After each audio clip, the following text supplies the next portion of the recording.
ufaj mu, nie bój się go, no. Nie ucieknie? Nawet jak ucieknie, on jest taki duży, to na pewno go złapiemy. ¡Qué malos son! Los rubios y los morenos son malinos todos los hombres.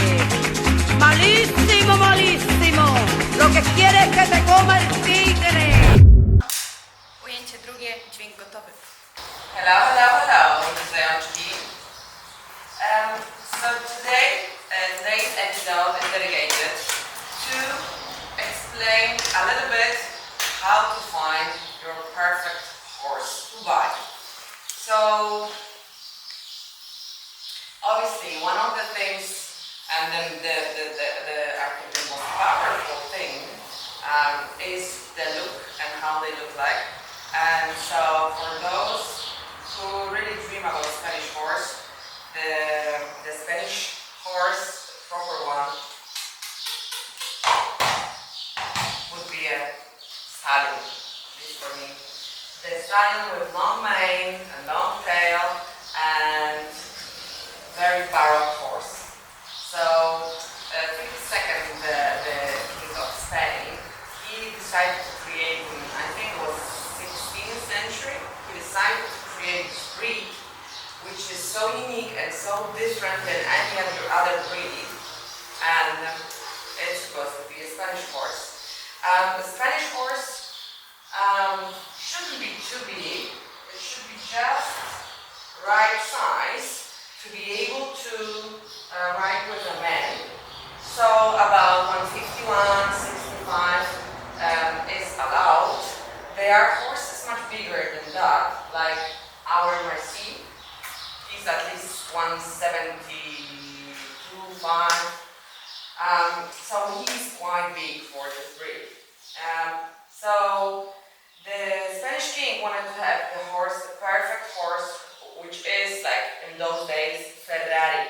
So super expressive, super electric, super energetic, super sensitive, super reactive to human aids. So this is actually the perfect horse. So it's not only that he has perfect baroque proportion, so very thick neck and croup, but he's also very round when you look at him.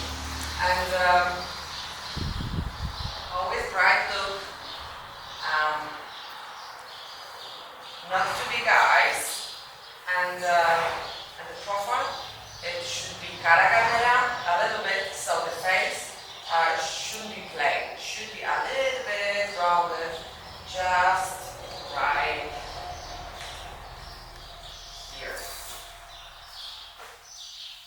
So this was like the prototype of the Spanish horse. They say that actually the Greek god Zephyr, the god of the wind, the east wind, was prototype of Greek horse. Pura raza española, so the pure Spanish breed.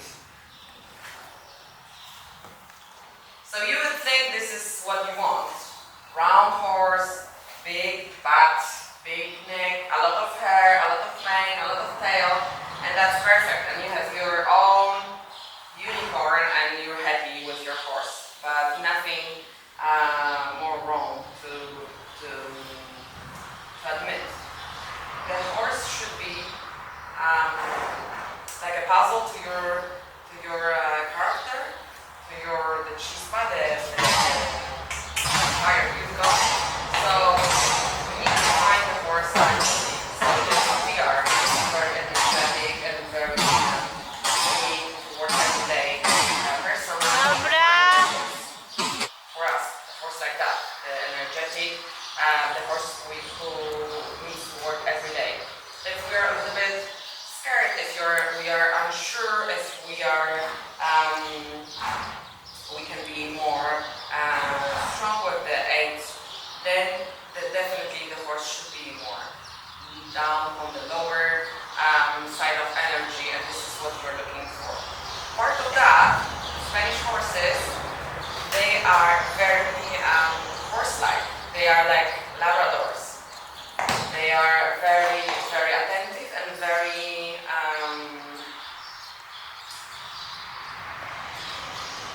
have a lot of empathy. They know what you want and they want to please you, they want you to be happy. So that's one of the best qualities of theirs, and this is nothing to do with superficial things. So yeah, you wanna have someone with connection, you wanna have someone to trust and to love, and someone who likes you. Because many times you find a horse and there's not right chemistry, there's not right energy, maybe we don't even know why it's so, but it happens. So I think as much as important the exterior, the outside look is, as much important the character of the horse is. And we need to know how to appreciate the things, like this particular horse, Merci, is so giant, is so big, look at his hooves, and like, if he would step on me, that would be tragedy. So, then, although he's such a big size, look how patient and gentle he is. So that's impressive. This is definitely something. So I spoke about the superficial part. I spoke about the character, the factors that you need to find the right horse for the right person, and that's very difficult. And this is what I love and I specialize in. It's like make a couple, so you look for a right person for other right person, so they're perfect together, and their characters are like complementing themselves. But very important thing as well is the movement of the horse, so that they're so electric, so expressive, so very on a high energy level. They're like border collies and dogs, but in horses, so they have always the power. Obviously there are some exceptions, but more or less all the Spanish horses, they are very electric. So for the normal person who used to ride other horses, it can be even scary to meet with a Spanish horse because of how different they are. But it is important to teach them to be calm and relax when they are around you, to be too hyper, and also to be relaxed around them. Because if we get stressed, if we start holding them like nervously, they feel all of that, and then they become stressed and agitated and too much for us. And so if we speak about the movement, obviously they are very expressive, but the movement can be like the old-fashioned Spanish horse, which are more like caballos cartujanos, so the horses from La Cartuja.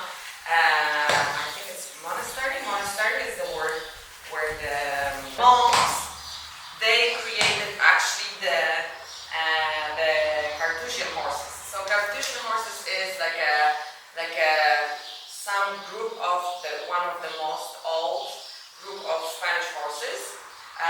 99.9% gray horses, white horses.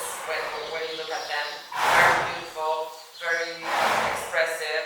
Again, long mane and tail, very round, very energetic, very eager to work.